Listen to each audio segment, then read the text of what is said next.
Welcome back to Are You a Fan, where we explore individual characters from your favorite sci-fi, action, and fantasy genres. A big thank you to MoonBound Productions for supporting today's episode. If you would like to express your support, please like and share the show. Here's your hosts, d-rael and Joker. So, this time, I have a question for you, d-rael. What you got, Joker? So, without knowing and using the things behind the colors, what color saber would you have? White or black? Not quite where I thought you were going with that. Where would you think I was going? I figured you'd go green for Qui-Gon, knowing you're fan of true. Liam. I do love Liam Neeson, but I love the concept of the white lightsaber, the neutrality. Yeah. And the black lightsaber, you just whip that one out when you want people to know, like, oh shit, he's not being diplomatic right now anymore. Which that one makes sense, because the concept was supposed to be without knowing the reasons and stuff behind the colors. True, yeah. I guess without knowing the reason. I mean, I still like the color black. Oh, yeah. I mean, that one at least made sense. Look at what it fit the question. Okay, I would go with black without knowing the reasons, but I always wear black, so I just feel like that would go with my aesthetic. Oh, it would. I just figured being a fan of Liam, you'd have gone with green. No, I mean, that's a valid assumption in that I do like Liam Neeson in that, but I gotta be pimping my robes out here, Liam. We're out here to save the galaxy. Doesn't mean we can't look good doing it. I mean, hell, even our guy that we're talking about this week, Luke, agreed with me. He wore black when he went to take on the Empire. Granted, with white underneath to prove that he hadn't turned to the dark. I know the story like you do. So there was some reasoning behind that choice of costume for the movie. Tell me he didn't look crisp. Oh, he definitely did. Okay. Very much like his father. So, ladies and gentlemen, if you haven't figured it out, we're doing Luke Skywalker Star Wars this week. One of the few names that whether you've seen the fandom or anything from the series, books, movies, it's a name you've probably all heard.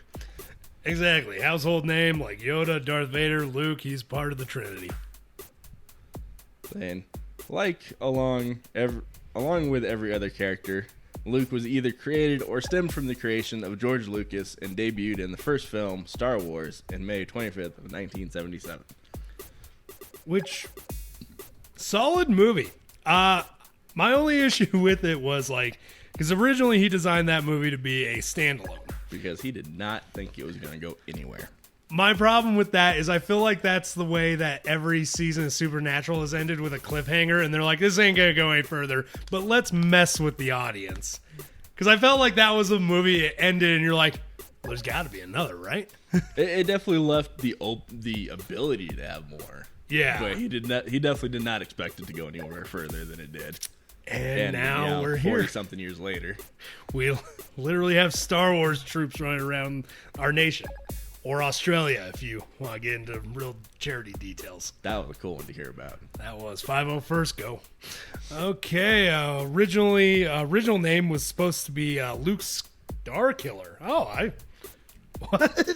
Luke Starkiller, which his last name would become the code name of Darth Vader's secret apprentice in the Force Unleashed games. Which I knew that part, but I didn't know that was supposed to be. Yep. Oh, that's a neat Easter egg. And I guess we should go ahead and clarify now that this video specifically only goes over Luke before Disney bought him. Yes. About Star Wars. So it is all his old Legends continuity and story. So there's possibly going to be some, what type stuff going on. And I think it's going to be funner. So let's get into this. Born in 19 BBY, before Battle of Yavin. So that's what the abbreviation of BBY stands for. Which one was the Battle of Yavin? That was the one you see in the first movie in episode 4. Oh. Which I think is why, because they also use ABY, which is after the Battle of Yavin. I think they use that as their way to date things for us. Because that's the first major event you really see that affects the galaxy and the continuity. Okay. That's my assumption. I've never actually looked up why they use the Battle of Yavin. That makes sense to at least that extent, because it's like it was one battle in the scheme of a galaxy, but it did start the whole Clone War, so I guess. Oh, not the Clone War. Or no, wait. It didn't even start that war. Yeah, what?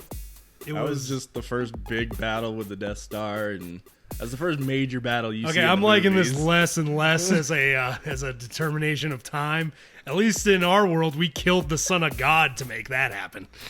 I think it was just because it was, the first major event you see in the movies. I get it from a perspective standpoint, but in world, somebody's got to be asking. Well, I'm sure they have a different thing in Galaxy to tell their time. I might have to look that up sometime. I believe this one is entirely just for the fans. Yeah. That makes sense. So we have an idea of timeline. Okay.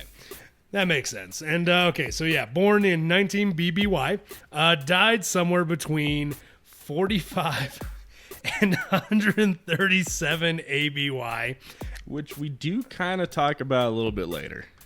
We'll get into that later because that is it's a very large gap. That's why I failed my Charlie Chaplin test in high school.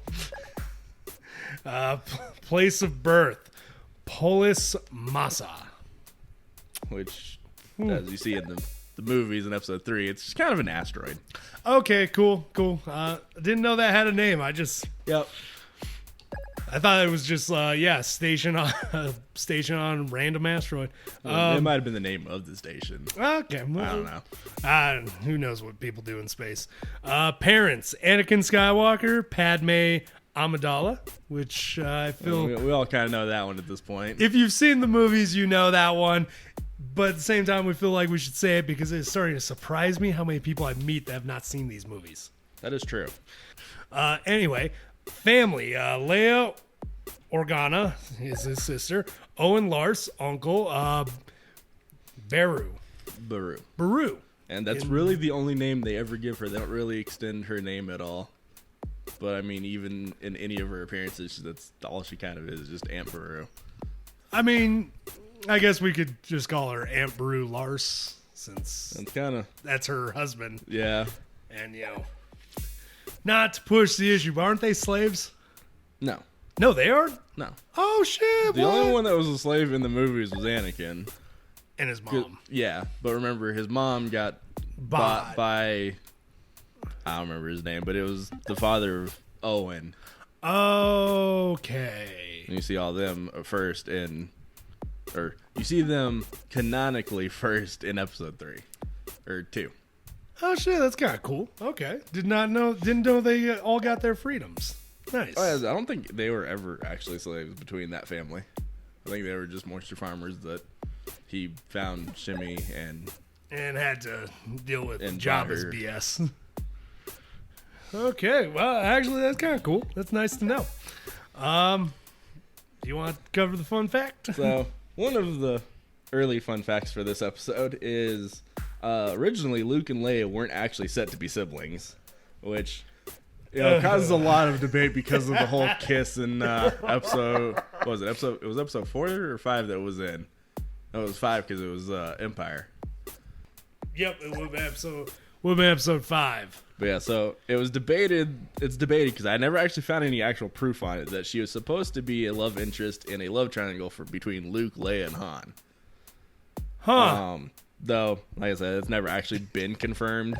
It was changed in Return of the Jedi. So yeah, it was episode 5 that the kiss happened. Okay. But officially got changed to be his sister in episode 6 in Return of the Jedi.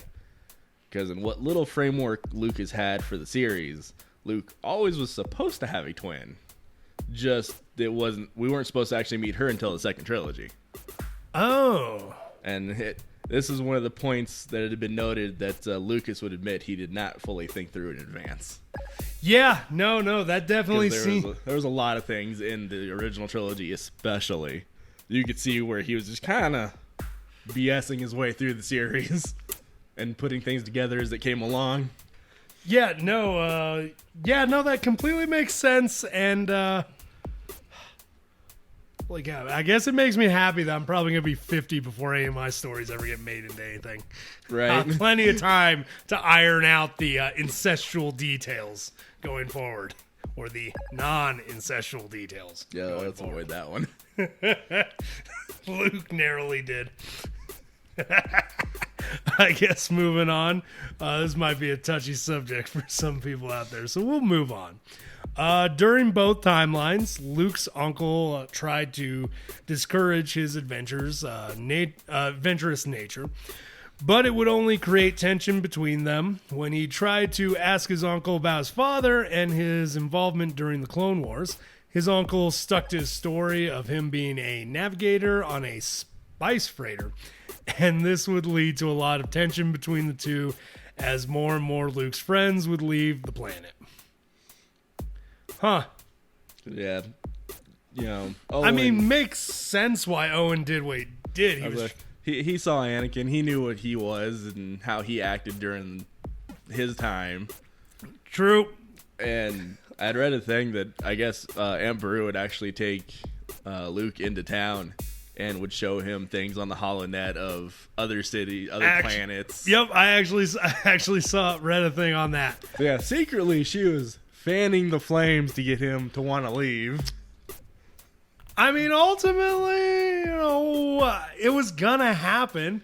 Oh yeah, and Aunt Beru just kind of admitted she knew that she accepted it, and Owen he was doing everything he could to keep him on the planet and out of being like his father. And I get why Owen would do that. Owen would, he was alive during the Clone Wars. He got to see the rise of the Empire. He knew who Darth Vader was, I would assume. Well, actually, a lot of people didn't know. I know a lot of people didn't know, but I would assume he had an idea, especially when, as far as the galaxy knew, for the most part, Anakin died. Yeah. I do know that, but I just feel as though he would have known, because I feel like that might have come up in conversation with him and the Obi-Wan. Like, so this is my grandson. Where's the father? Your Padawan. The one you took and you and your master took and said you'd take care of? Yeah, about that, buddy. If you hear breathing, run.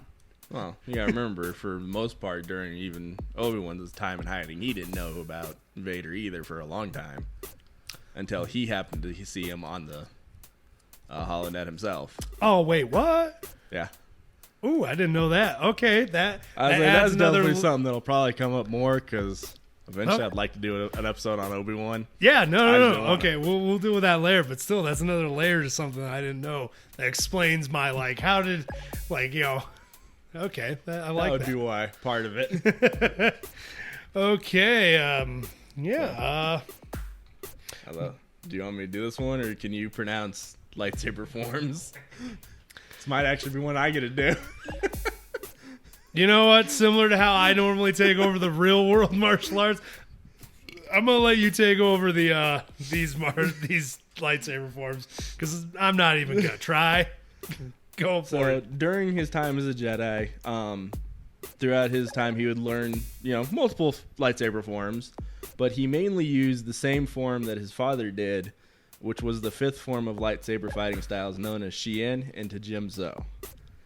He would also at times use the third form, Surisu, which would be used by his mentor Kenobi. And like Kenobi, he would also master this form. But unlike Kenobi, who has been noted as not just a master of Surisu, but the master, I would definitely say that would put Luke at very close second. Yep, I'd put him at close second, just because, if I'm not mistaken, let's try to keep on topic, because I know you want to do an Obi-Wan, specifically, and yeah, Obi-Wan's got a rich enough history. We can do a whole episode to him. It's gonna be fun. So let's ignore that, but still pretty impressive techniques. Luke definitely can get more aggressive with the lightsaber than Obi-Wan was. Did, but that's why he used one like his father, and he used the fifth form, which was a more aggressive style. Yeah. Which, compared to the third form, everything's more aggressive, even the first. Yeah, true. Because the third is entirely based on defense. Yep. It is an entirely defensive Tai Chi type style. I'm going to use your shit against you. And then a little later on, if I remember correctly, I put it in the notes, but he does also learn the fighting style of using two sabers, because he actually ends up having to for a certain fight. Yeah, no.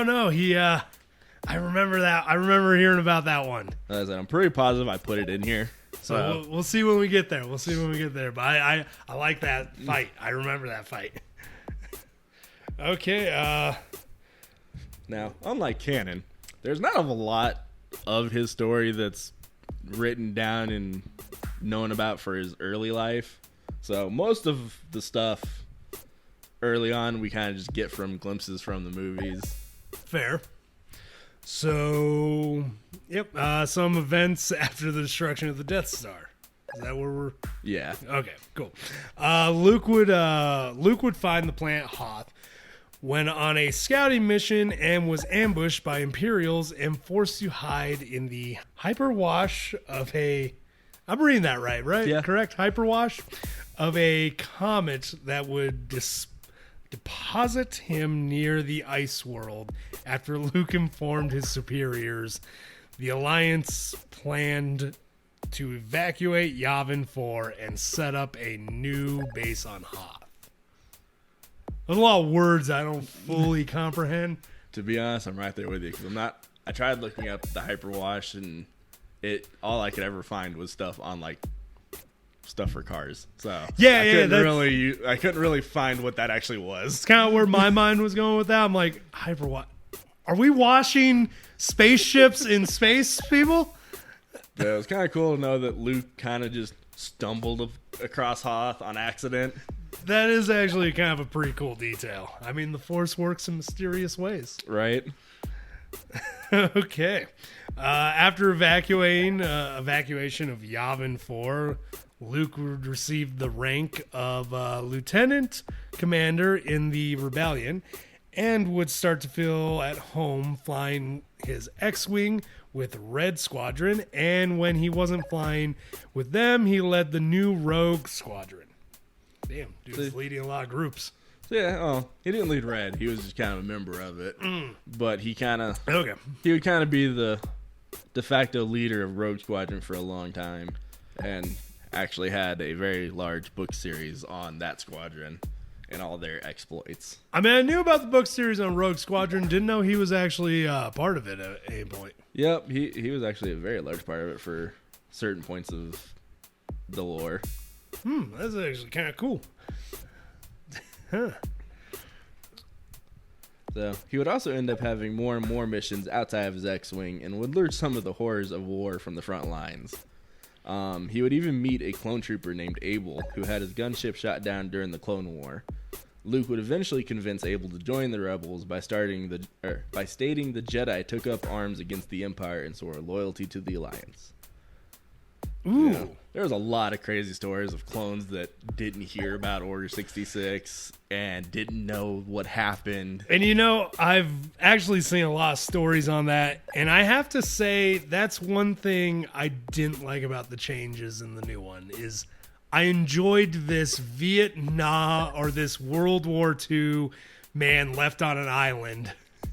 Not hearing the war's over, just killing anybody they see come near the island. They're like, that's what my orders were. It's like, dude, what are you, 80? You think they would have talked to you by now if the war was still going on, right? I mean, they do still have similar stories to Abel's in canon, where there have been troopers that have been left behind and don't know what's going on or got frozen and wake up 40 years later in the middle of the Civil War. Okay, that makes sense. It's one of those things. I did enjoy that like story thing where even some troopers ended up helping some Jedi because they're like, I don't know, my squad just started killing the Jedi. Yep. And I was like, what are we doing?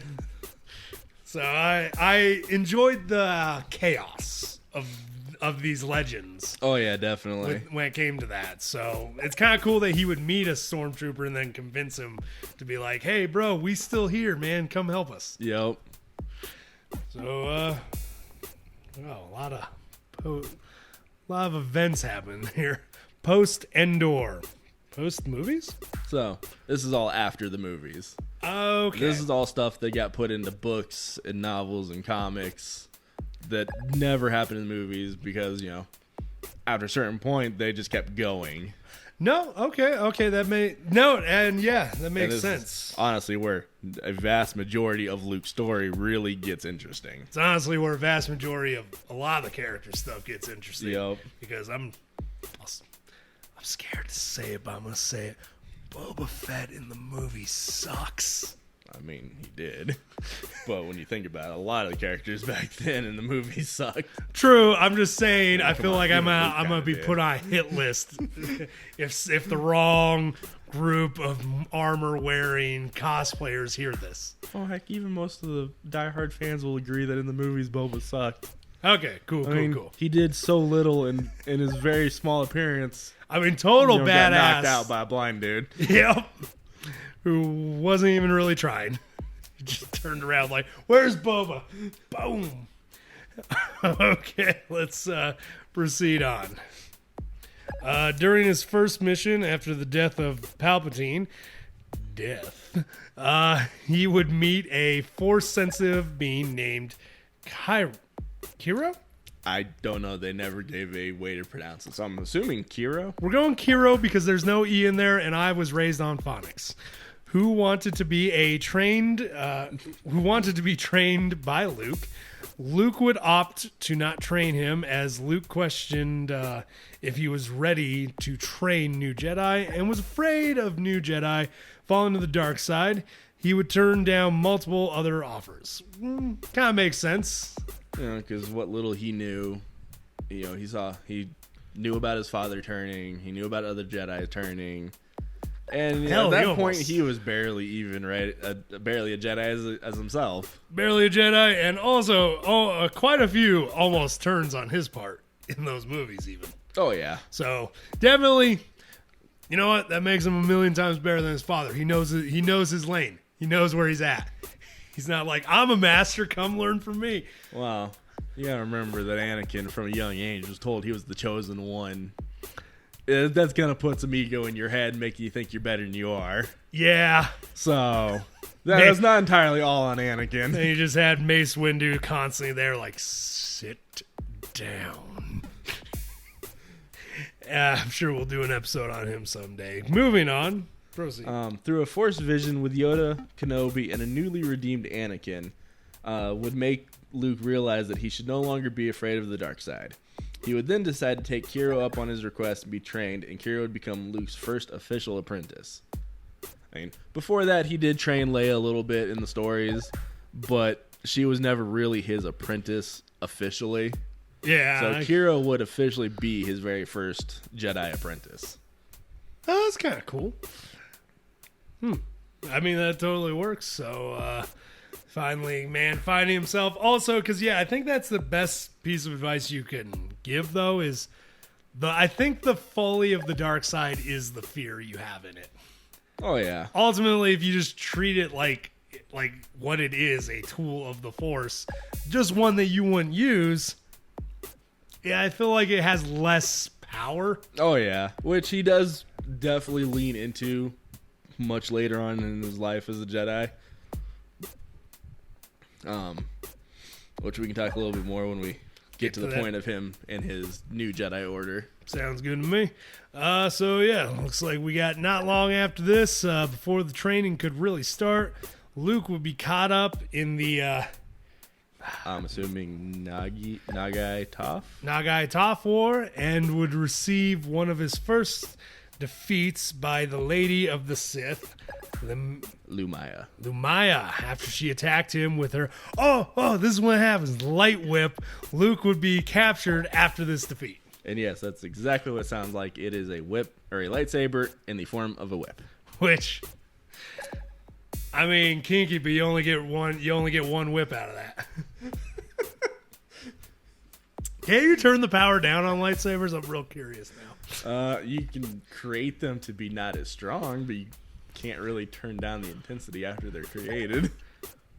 Huh. So now, if you create that too powerful, you get that one whip. Wow. So, after this battle, Kiro would recover from his wounds received from that battle, would set out to rescue Luke. After doing so, he would help Luke create a Shoto saber, or, a short saber. Luke would also master the fighting style Jarkai, which was the form of using two sabers. And he would use the new form and Shoto blade, and would later meet with Lumaya and defeat her for their second fight. Yep, and that's where he got his second lightsaber, which, Fun fact about that, It was a red lightsaber. Yeah, I remember seeing a It thing. made no sense on why he made a red one, because it never really... It might have talked about it more in the books, but in all the things I could find, it never gave a reason behind it on why he chose red. I mean, possibly found a already bled kyber crystal, maybe? I mean, at that time, they didn't bleed them. Sith sabers were created.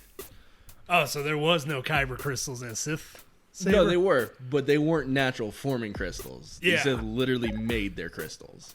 Oh! Yeah, they used Sith alchemy and all the other stuff. They created crystals for their lightsabers. Oh, shit. So there was no bleeding of crystals? Nope. That's a whole new thing in canon.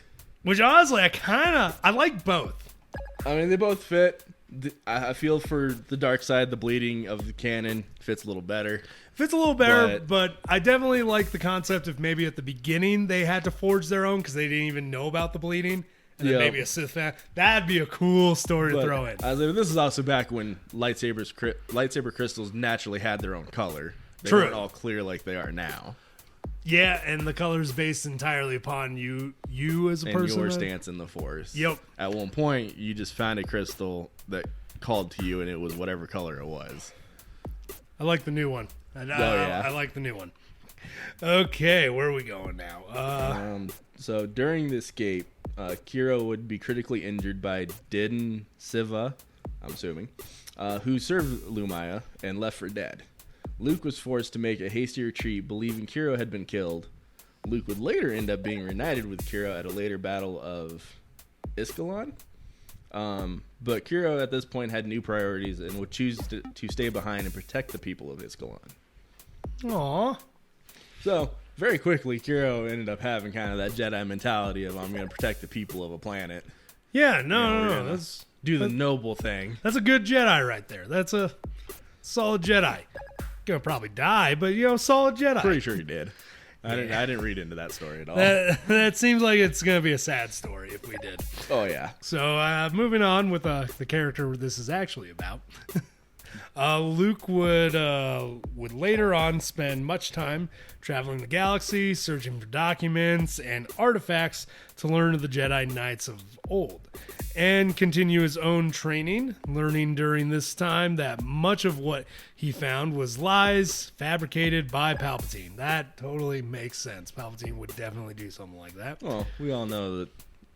Okay, we know that in the story that Palpatine very intentionally changed ways people looked at the Jedi, and which is a very smart propaganda move in that. I mean, because his whole point was to make people hate the Jedi and turn. That's why the galaxy turned on him so quickly. I want to say this guy would give Hitler a run for his money, but I think this guy was kind of literally based on the concept of Hitler and Nazi Germany. Seeing as the whole kind of concept of the Empire was based on Nazi Germany. Yep. That's kind of what the uniforms and everything. Yeah, that's kind of where I'm like, this guy would give Hitler a run for his money, but it is Hitler. Rip off that mask and it's like, a mustache. He would also still be called on by his friends in the New Republic for missions such as helping Lando, Han and Chewie rescue Wookiee slaves on the Avatar orbital platform. That's a lot of words. And also accompany alliance troops in the final drive on the Imperial Palace on Coruscant in the push to capture the planet. No, damn, that's a lot. Because for the most part, for a very long period after, even after the second Death Star was destroyed and the Emperor was killed, it still took a long time for the actual Civil War to end. I mean, it makes sense. That's generally the problem, even throughout history, with destroying a leader of such a vast empire. Is it creates a power vacuum. Yo. Factions are going to be made. Lines are going to be drawn. You may have disrupted the main, center point of the power in that, but now you got all these little mini ones being like, well, I'll take control. Which sucks, but at the same time helpful because they're generally not very helpful with each other. Yo. Because they want the power. Well, I was like, that was a big thing because all the big Imperial war Moffs and Grand Admirals and stuff, after Palpatine died, they became warlords and would control sections of the galaxy themselves. Yeah, that's kind of what happens. I mean, isn't that basically what happened in Rome there for a little bit? That's kind of what happens to all of them.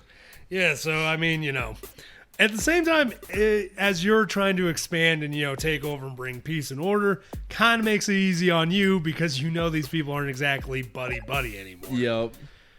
Arguably, you can just use them against each other. Be a smart move.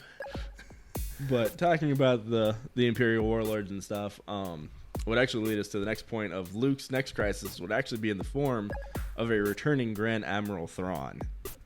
Who at some point I want to do an episode of him too. Oh, he's got an yeah, amazing dude. story. He's one of my favorites. Thrawn would attempt to capture Luke multiple times and turn him over to a Dark Jedi, Joruus C'baoth.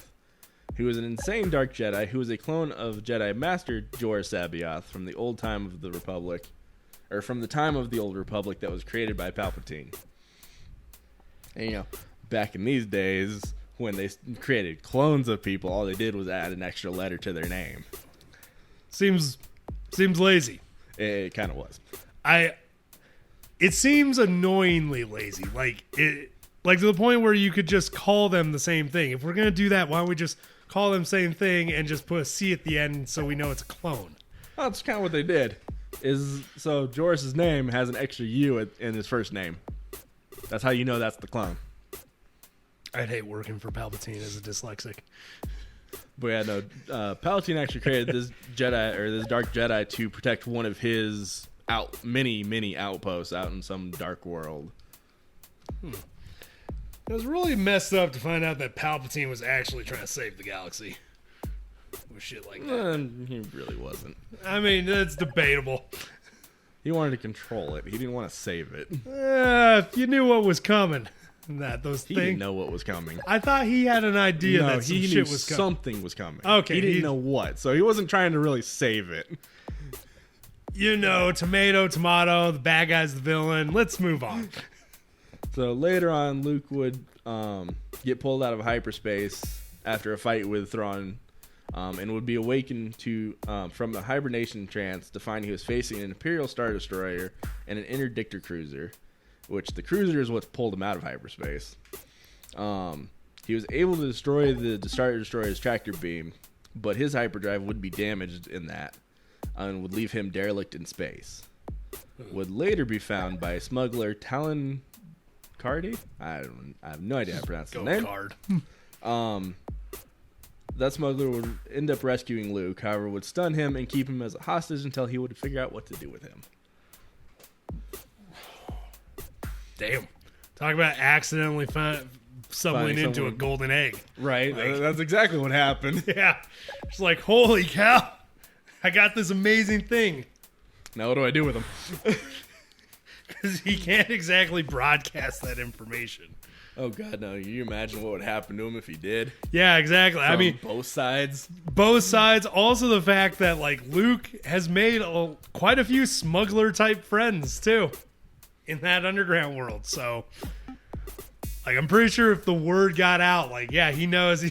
Yeah, Talon would be in so much trouble. Yeah, because didn't Luke even at some point, after murdering him, or his sister, I guess, murdering him, didn't they form an alliance with the Hutts? Probably, but Yeah. it was probably a very uneasy alliance. But still, the Hutts are smart enough to know that, if this guy was like, hey guys, I got Luke, send all the ships. That would depend on, I feel, a lot of other circumstances. Yeah, I 'Cause guess who's leading the Hutts and that would really... But also, where in the galaxy are they? True. Who's closer? Because the Hutts, they did like to stay out of other people's stuff and just have their own empire on its own. True, but they were businessmen, and I'm, maybe I'm a little bit of a Hutt myself. I'm like, dude, if we save this guy, do you know how much they're going to owe us? But also at that point, leave that to the Imperial remnants and the rebellion. Let them fight it out. Very true. I would definitely probably get kicked out of the Hutt family for my high-stake gambling. Oh yeah. I'd be like, guys, come on. We paid off the tower with that last bet. Yes, and now we owe them the tower because of this third bet you've made. That is neither here nor there. Okay, moving on. During this time, Talon would introduce Luke to his associate, Mara Jade? Mara Jade. Mara Jade, is she the... She's the redhead with the purple lights. Oh my god, she's finally in here. Mara would form an antagonistic relationship with Luke, as she was formerly one of the Emperor's hands, a deadly group of dark Jedi who served Palpatine. Mara would hold Luke responsible for the destruction of her career and purpose and wanted to kill him. And she's not exactly wrong whatsoever. I mean, when your whole purpose at that point in your life is to serve the Emperor, and you know your job just kind of goes down the hole when the second Death Star goes up in smoke. Yeah, I'd be in the same boat. Yeah, no, I'd want to kill Luke too if I was her. And, I was indoctrinated. I feel like Talon's the only reason she didn't, being it kind of her partner, and be like, no, we need to keep him alive for potential value. True, he would probably be the voice of reason there. But yeah, no, I definitely get her wanting to just strangle the shit out of Luke, and that's you ruined my life. She definitely held that against him for a very long time. I don't blame her. I would too. But yeah, no, she's actually a pretty cool character. Damn, there's a lot of characters we could do a whole episode on. There's a lot of characters I want to do an episode on. I'm down. After this, Luke would face Thrawn and his forces a handful more times, and in the last encounter, he would learn Thrawn's forces consisted of clone troopers.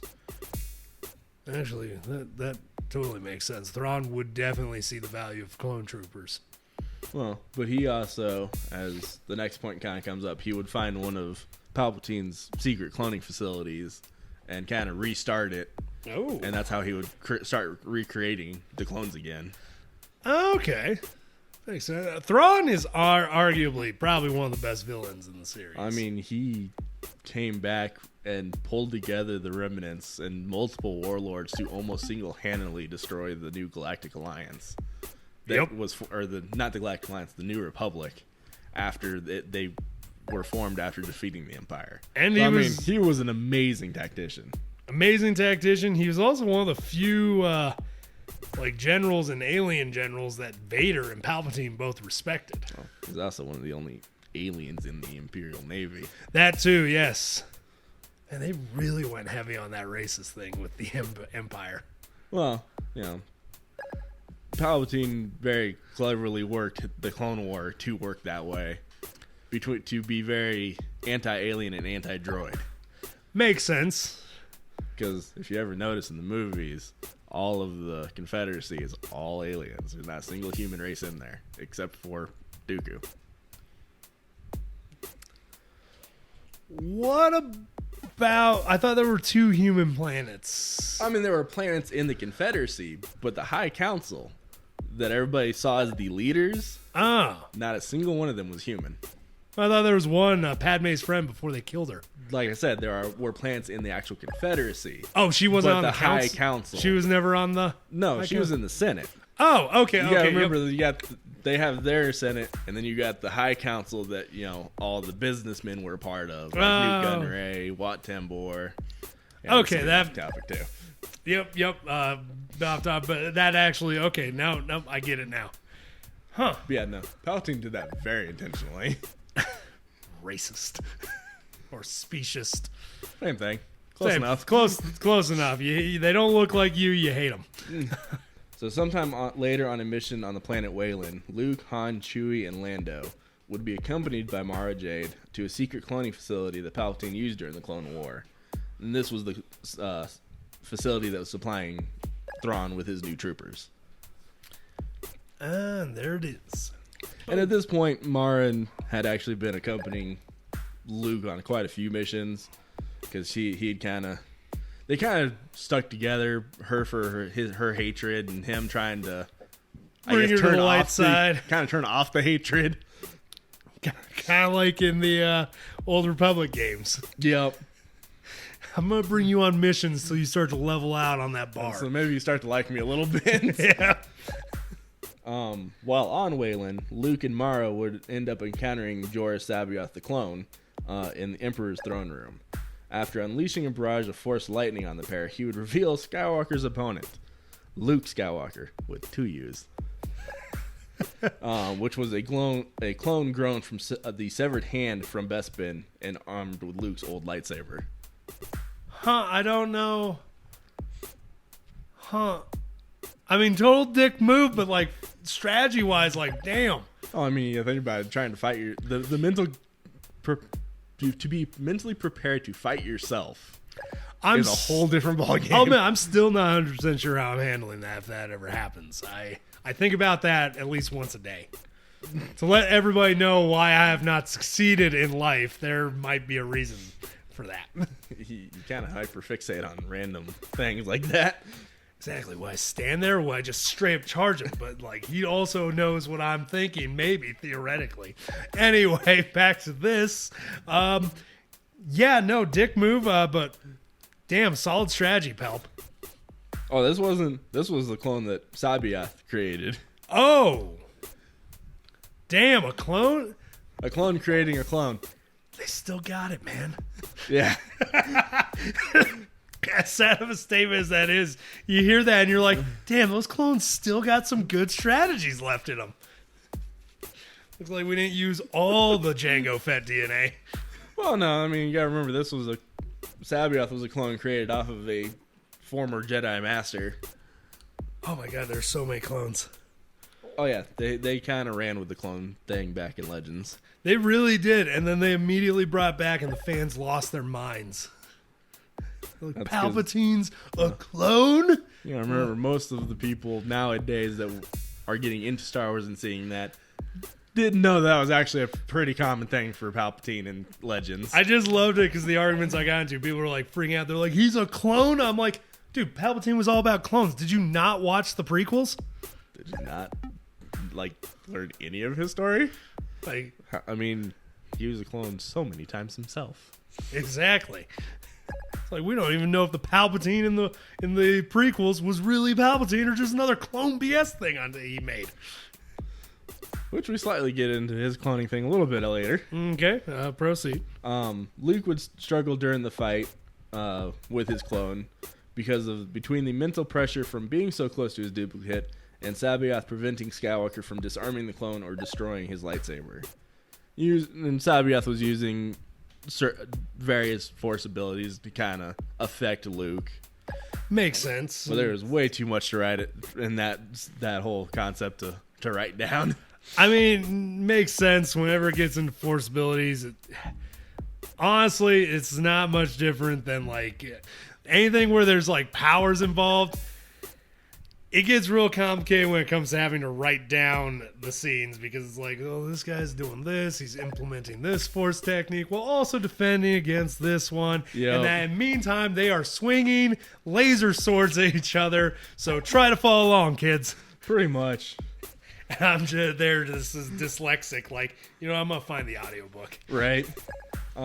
During this fight, Leia would arrive with Han and Chewie.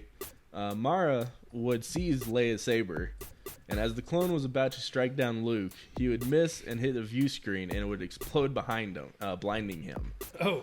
Mara would take advantage of this to slay the clone, fulfilling the last command of the Emperor to kill Luke Skywalker. She kind of found a loophole there. She killed Luke, but not our Luke. Huh. She would kill the clone instead, and, I mean, she technically fulfilled her orders. Yeah. No, that's some real Purple Man bullshit right there. Yep. But, hey, works. During that whole moment with the destruction of the view screen and everything, a lot of the room started caving in. Luke, Leia, and Mara would all end up getting separated. And then Luke and Leia would use the Force to help guide Mara to go kill Sabaoth. So Mara kind of killed both of them in the end. Damn. She's more badass than I originally assumed. She has an amazing story, too. Yeah, when I say she's more badass than I originally assumed, this is a character that I've already got enough detail about through passing that I assumed she was already a badass. Oh, she is a badass in her own right. Like, I already assumed that, but now I'm just like, oh, wow, I was, totally correct on that assumption. Damn. She don't give no Fs. In 10 ABY, Luke would discover Palpatine had survived using cloning and arcane Sith alchemy. God damn it. Palpatine would use a dark side ability known as essence transfer to move his conscience from one body to another. He now called for Skywalker to kneel before him once again and become his servant. Skywalker, realizing the Emperor was all-powerful, knelt before him and pledged to learn the way of the Sith. Wow, okay, didn't see that. I knew it happened, but wow. Which this is one of the things why I really wanted to do the legend side. Yeah. I always enjoy bringing up this story because it always blows people's minds. Which, I mean, I knew it happened, but I could have swore he had his family as hostages. No. They would end up being what would bring him back to the light. Okay. No, it was just kind of Palpatine's thing. Is, he wanted the Skywalker bloodline as his apprentices because he knew they were powerful. Because, like Anakin, Luke had a very high potential in the Force, being the son of the Chosen One. True. But he would also end up actually having a handful of various reasons of why he would join Palpatine. One of them being he kind of wanted to understand what made his father fall and join the dark side. Quoting Palpatine from Episode 3 when Palpatine talked to Anakin, Luke kind of took the aspect of to learn all of the mysteries of the Force, you have to study all the aspects. So learning the dark side would help him be a better Jedi. Actually, I think that's actually a completely valid concept because that's what the Bandu do. Well, they're very neutral to begin with, but you have to know how all the parts work in order to really understand it. Yeah, and which later on he ends up more believing not all Force powers necessarily are good or evil. Yeah. He didn't go to the extent of one of his students and fellow Jedi of Kyle Katarn. Kyle pretty much believed there was no evil Force powers at all. Huh. Luke did see a few, which I don't remember offhand which ones they were, but there are some very dark Force abilities that really are just dark and evil. I mean, the one where you wipe out half a planet in order to gain their life essence so you can have basically an immortal body. That's just a pair of sheets with a mask, I guess. That's a whole nother story of a Sith Lord. But that's a Sith power that, that's the way Luke saw it. Like, there are some that truly are evil in nature. Yeah. But he would actually end up being known for using some dark side abilities himself quite often in his stories. I think I saw a thing about that, actually. Yeah, which, I mean, Mace Windu would be proud. Oh, yeah. And then another big reason, like few other individuals, he thought he could defeat the dark side from within. Which almost backfired on him because, like the Jedi Master Quinlan Vos during the Clone War, they underestimated the power of the dark side and found he was unable to pull away once he was too immersed in it. It would take the help of his sister for him to break free from the dark. And after 2 fights with Palpatine, one in a clothing facility, which he kind of just got whooped on by Palpatine's lightsaber skills. Because he may not have been known for him, but he was not a joke either. No, I do remember when Palpatine goes after the brothers at one point. Savage and Darth Maul. Yeah. Like, he's straight up he is a saber expert. He just thinks it's barbaric. Yep. So, so between the fight on the cloning facility where he got his butt whooped, and then one later on a Star Destroyer above the station, Luke would finally destroy this incarnation of Palpatine. There are so many. Okay. Oh, yeah. Okay, yeah.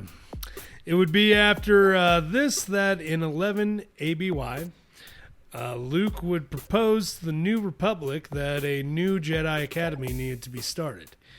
He would use the temple on Yavin 4 for the first 15 years until its destruction. During his time as a Jedi Master at the Academy, he ran things differently than the last council did during the time before the Empire. He would see the best teacher for his students was experience and not lecture-like classes. He would encourage his students to go out on missions on their own. Many of his early order consisted of former masters and knights that had survived the Great Jedi Purge and reemerged from hiding. Palpatine, you couldn't even get that right. No, but the way he saw it is they got enough of the order that the few that survived, obviously you had Vader hunting him down, but they were no longer enough of a threat anymore that and he was totally right. Oh yeah. In that regard. Like I'm not discounting, like, as far as like a kill streak goes. That's one of the most impressive I've ever seen. So, none of this right behind Hitler. yeah. So nothing to scoff at. Of course, I mean, this guy took Hitler's idea and was like, what if we did this on a planetary, galactic scale, guys? I think we can get it done. Though I'm pretty sure, actually, number-wise, I'm pretty sure Hitler still had more of a kill count than Palpatine did, even of the Jedi Order, by like a couple million. You know what? I'd actually be down to run the numbers on this someday. We'll have to come back to this much, much later. When we do maybe if we do Palpatine, I'll run the actual numbers on this. But yeah, unlike the Last Jedi, and how Yoda had like the actual classes where they'd learn things, they'd learn history. Luke was like, no, go out and learn from experience, because that is honestly a far better teacher. It really is. Same time, you need to have some book learning. Like, hey guys, and I'm sure there was some in his too, but it wasn't. That wasn't the core of the concept. Which honestly, far more effective when you're training a group of people that are supposed to be there for the people. Exactly, and I know I didn't write it down, but part of his teaching with his students that if they ran into issues on their missions, that he taught them to rely on their instincts and their abilities and just figure it out, kind of. Yeah, let the Force guide you. Pretty much, and honestly, I feel like his order was slightly better because of that. Probably a lot more chill, laid back, and probably have a higher chance of adapting and surviving. Oh, very much more laid back. Because either from not knowing about them or not thinking they're necessary, Luke actually changed many of the rules of his new order, such as allowing its members to both marry and have relationships, which that one actually had slightly different altercations. There's a couple reasons for him wanting to allow relationships.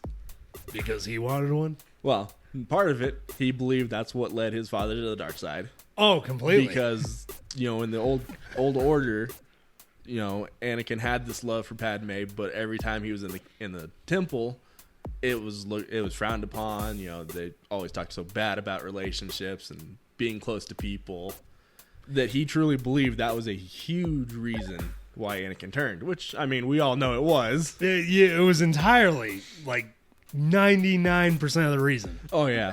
But then you also got to think, his other big reason is the Jedi Order in the Old Republic during the time before the Empire numbered in, a couple 100,000.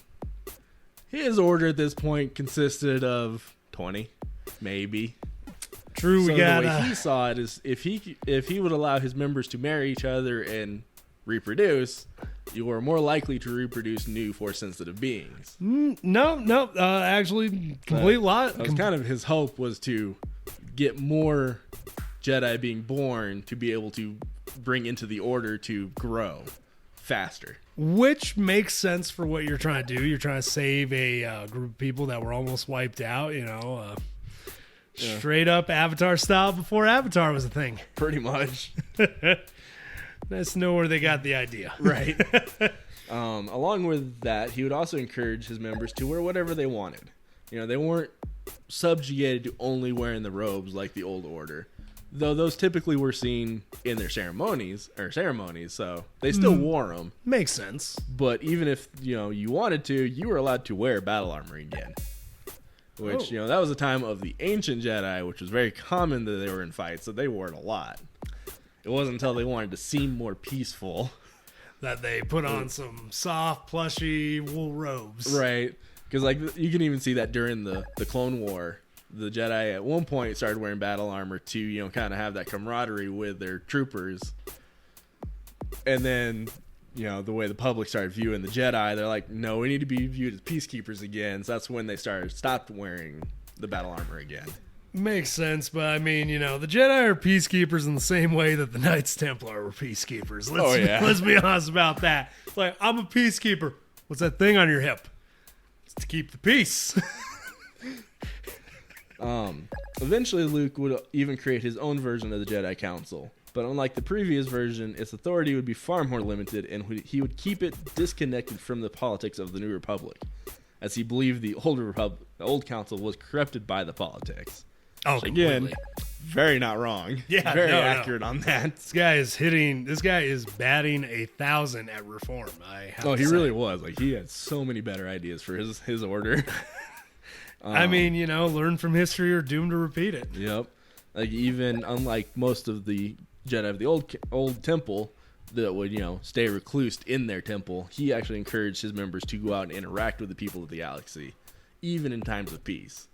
He wanted them to be along with the other people in the galaxy. He didn't want them to stay in the temple. And that completely, that makes sense for people that are supposed to be out there helping a people. Exactly. He definitely, as we've said, he knew what he was doing. He saw what the old council did, and he improved upon it. Yeah. Kind of. Huh. It'd be imagine if a group came out very similar to the Mormons, but they started wearing body armor and carry around batons with a red cross on their shirts. They're like, we are here to help. Oh, the Crusades are starting again. That's what this feels like. Oh, I don't know where that thought came from, but I think it's accurate to this. I mean, it's not wrong. Anyway, proceed, Joker. So, after many, many failed romances, coupled with a strain of his duties as Jedi Master, Luke actually believed he would live a life of solitude, much like his mentor Obi-Wan. But he actually ended up finding his match, and in 19 ABY, he would marry Mara Jade. They would have one son. They named him Ben Skywalker in honor of Kenobi. Aww. Because, Kenobi was a huge part of his life, so he definitely very much took note of that and true. That's definitely helped him live on. That's a good name. I'm glad Obi-Wan got to live on somehow. Right. And not just as a ghost that eventually dissipated and stopped talking to him. That's a little sad. Well, because I found out about Force ghosts, they only have so much energy. They can only do that for so long. And I imagine so many times. Yeah. To at one point, Obi-Wan couldn't appear anymore, but it would only be a voice. That's kind of sad. So eventually, he lost all connection to Kenobi, and so his son was really the only thing he had left at that point. A lot of pressure for a kid. Right. Okay, after the Second Galactic Civil War, which was caused by Luke's nephew, Jason Solo, a.k.a. Darth Kaitis, from 40 ABY to 41. Hey, that's not that long of a war, yeah, actually. It was actually a short one compared to the first one. Yeah, okay. Luke would be exiled. Oh, wow. Luke would be exiled by the current government at the time. The Galactic Alliance somewhere between 43 and 44 ABY due to the distrust of Chief of State Natazi Dala. Yeah, so thanks to what caused that war, and from what I've kind of listened up on, the Chief of State didn't already really like the Jedi to begin with, and then she kind of blamed them for Jason and his descend into the darkness and starting the war. So no matter what, Luke's nephew is going to mess something up. Anything in the Skywalker bloodline has started some war or another in this story. I mean, literally, the Star Wars movies are just about the family of Skywalkers fighting Palpatine and destroying the galaxy. Pretty much. Literally, that's kind of all Star Wars is just until you get to the stories way before it's the family time of drama. The movies, yeah, it's all the Skywalker family drama. Yep, Skywalker family drama that for some reason the entire universe has to suffer for. But yeah, during the time Luke got arrested by the Galactic Alliance and would actually end up choosing to exile himself in favor of him having freedom. And yeah, he kind of would go off in search of more knowledge and Jedi teachings. Huh. And from what I actually read, I guess he also took Ben with him.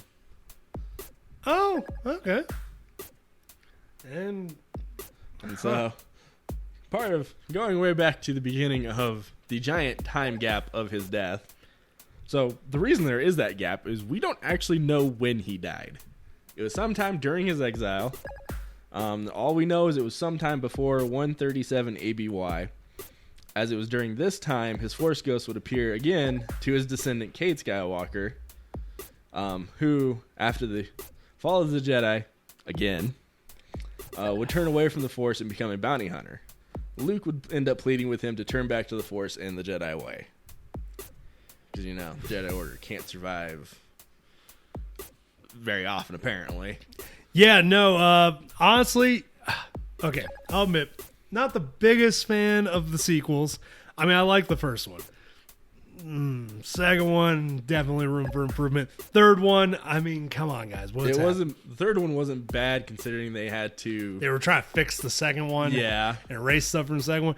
Second one, however, I did like the interactions with Luke. And one statement he said that I believe is ringing true. Everybody's like, can't believe you would say that. It's like, I think he believes it. The Jedi's history is just a history. The Jedi Council's history is just a history of failure. I mean, but that could be said true about all the governments in the Star Wars galaxy too. Yeah, true. I mean, I guess you're right because at least the Jedi Council still resurfaces each time instead of being replaced by another one, a different faction. They're like, well, we're back. Didn't we kill you? Yeah, a lot of us. A lot of times. Yeah, the Jedi Order, it's been around for many millennia. But granted, a lot of their own destruction is caused by their own people. Yep, their own ignorance, their own problems. Because the whole reason the Sith even exist is, way back when in the beginning of the Jedi time, they kind of exiled some people who would find the planet of the Sith. And, went downhill from there. Yep. Didn't the Sith also at one point for a few thousand years work peacefully with the governments of the I don't know, space planets and all that? I mean, of their own side. Like, they had their own empire. Yeah. But I wouldn't say peacefully. I mean, an uneasy... subjugated the people. I mean, an uneasy peace in that. I'm just saying, like, they maintained an empire, I feel as though, that rivaled the Jedi at some point, even though the Jedi were like, they were monsters. Didn't they have, like, a fully functioning, peaceful, like, trade system and, like, empire? Yeah, lost slavery. I'm not discounting the slavery. I'm just saying, like, these guys are nothing to scoff at. Huh. Yeah, I mean, it's kind of...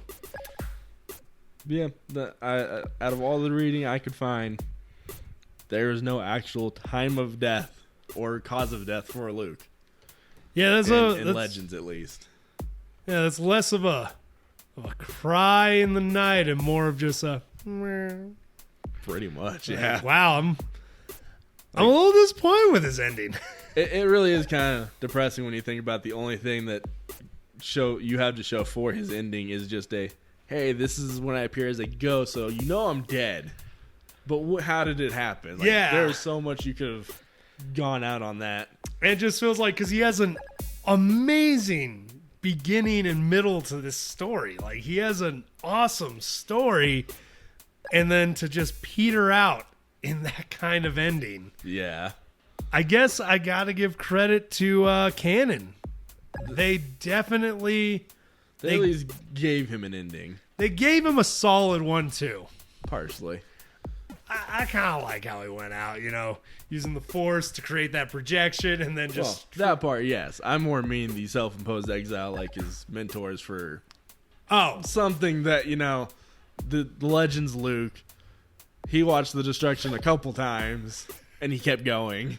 True. But no, Canon Luke's like, nope, that's the destruction of my temple. I'm done.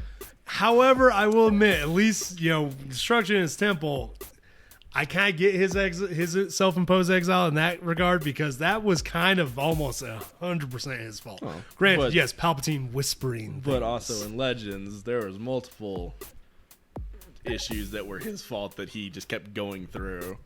Fair. It makes the canon Luke look like a little wimp. True. Because he lost one temple and one set of students, and it's like, nope, we're done, we're out of here. But Legends, he kept going and created a new temple, got new students. All right, I'll do it again. Exactly. But honestly, still a fan of the Legends. Oh yeah, I definitely prefer the Legends just because it has more of a story. And definitely more exploits. Oh yeah. And definitely did not go in depth of his powers and his abilities, but he was a overpowered character of his time. I mean, he was a beast. He was a powerhouse. Like, to give you guys some ideas, Palpatine could destroy what was it? What were they? A Star Killer cruiser with the Force?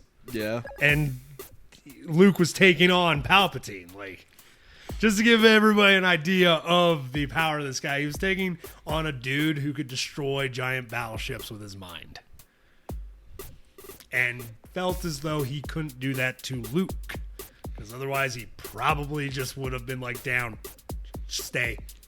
There was actually one point, went over a little bit, looking at his Force abilities. He used one called Force Speed. And coupling that with his fighting ability, at one point he pretty much became untouchable in lightsaber combat. Super fast. He lost like 2 lightsaber fights in his history, and that was it. He lost to Vader, and then he lost to Luminaya. And that was... Holy cow, yeah. Well, I guess he did lose once to Palpatine, so 3. So 3 But technically. It was very rare for him to lose a lightsaber fight because of his skills and his Force abilities. Damn. Now that's impressive. And I gotta admit, I'm a fan. What about you? Oh, hell yeah. And definitely no question of that one. Yep. For anyone that's still listening, if you got something out of this, enjoyed the episode, or even liked the character before from a movie, a comic, cartoon, hell, even that t-shirt that you saw one time, you're a fan too. If you want to jump on this train, why not subscribe and share with a friend? d-rael out. Y'all keep riding them rails.